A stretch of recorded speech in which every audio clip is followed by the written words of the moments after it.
Last year for Black Friday, I canned several jars of apple pie, apple jelly, dehydrated apple chips, and to end the day, I made an apple pie. Today for Black Friday, I make chicken killing cones.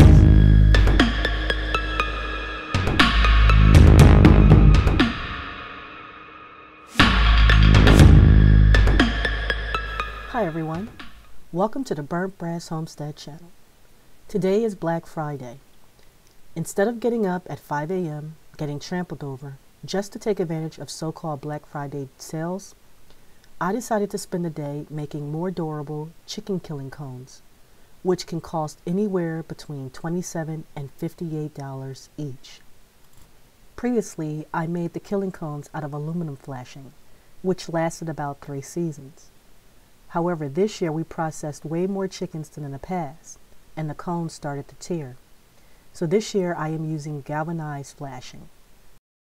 You will need a rivet tool, small aluminum rivets, clamps, hammer, workbench, or in my case, a strip of wood to shape the killing cone. The top of the killing cone will be 30 inches, so I measure to mark 30 inches at the very top of the flashing.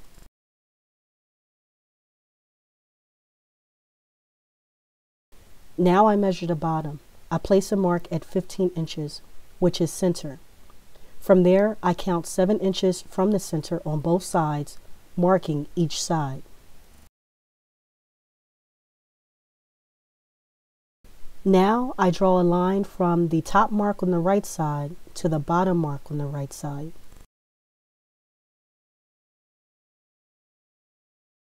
Here I am showing the importance of where you mark. You do not want to make marks too high on the flashing or it could mess up your measurements. In this case, if I had used the high mark, the bottom of the cone would have been smaller than I anticipated. However, I was able to catch my mistake before drawing the line. Do the same on the left side. Make sure you get the very corner of the flashing.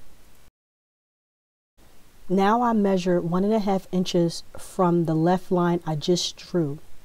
Mark 1.5 from at the very top and at the very bottom. Then draw another line connecting those two dots. This is where the rivets will go, so we do not want to cut this line. This is a diagram of how everything should look. I didn't have my metal cutters at the time, so I simply used a razor to cut out the cone. I placed the ruler against the red line and followed the ruler with the razor. Here is where I would start to rivet the cone, but then I remembered someone had cut their hand earlier this year on the old aluminum cones. So this year I decided to make improvements. Here you can see both the top and bottom of this cone is somewhat sharp.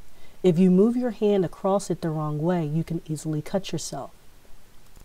To avoid that, simply extend the flashing 1/4 inch from the wood strip or workbench if that's what you're using. Clamp it in place, then bang the flashing downward over the wood. Continue to shape the flashing with the hammer until it is bent all the way back. The part that is being bent should be on the outside of the cone when all is done. There are a few reasons for this. 1, you do not want the blood collecting in the bend over time. This could happen when the chickens pull their heads up. 2, there are times when you have to reach up in the cone to pull the chicken's head out. You do not want to be cut on your way pulling your hand out. Likewise, number 3, when you place the chickens in the cone, you want the smoother surface to be on the inside so that when you pull your hand out of the cone, you do not accidentally cut yourself. Using the clamps to hold the cone in place, I drill a hole in the middle of the cone. I find doing it this way allows me to smooth things out if there are any bulges in the flashing. When drilling the hole, make sure it is just big enough for the rivet to fit through. The flat part of the rivet should go inside of the cone. I want everything on the inside of the cone to be as smooth as possible. Making killing cones at a workbench is much easier than doing so on the floor. But once you get the rivet in place, insert the needle portion of the rivet in the rivet tool and squeeze 2 to 4 times. It will cause the back of the rivet to widen, then the needle part will snap off. The first rivet is in, so I am drilling another hole for the second rivet. This time I plan to stay in view of the camera.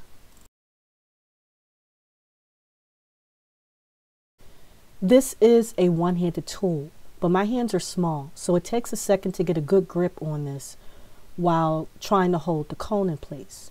Again, it would be much easier to do this at a workbench. This is how the cone looks once all the rivets are put in place. The big gap is where the cone will be attached to the killing cone stand. Instead of attaching it with one nail, it will be attached with a support block to make it sturdier during the chicken butchering process. The final step is to bend back the top of the cone where the two ends connect. The rivets should be in a straight line, but as you can see, they are not. I wasn't feeling very well when I started this project, but it was something to do while I was resting, somewhat resting, and it saved $50 to $70 overall.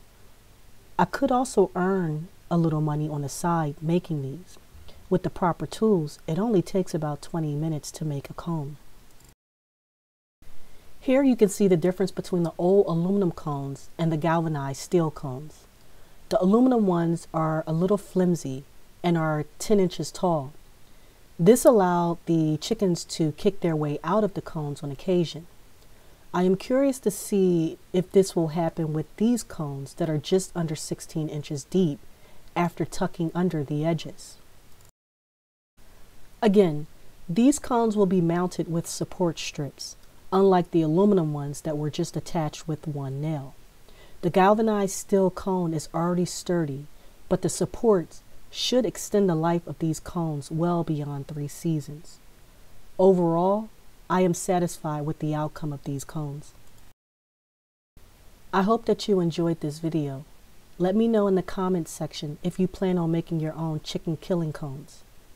Please like and share this video with one friend and family member to help this channel to grow.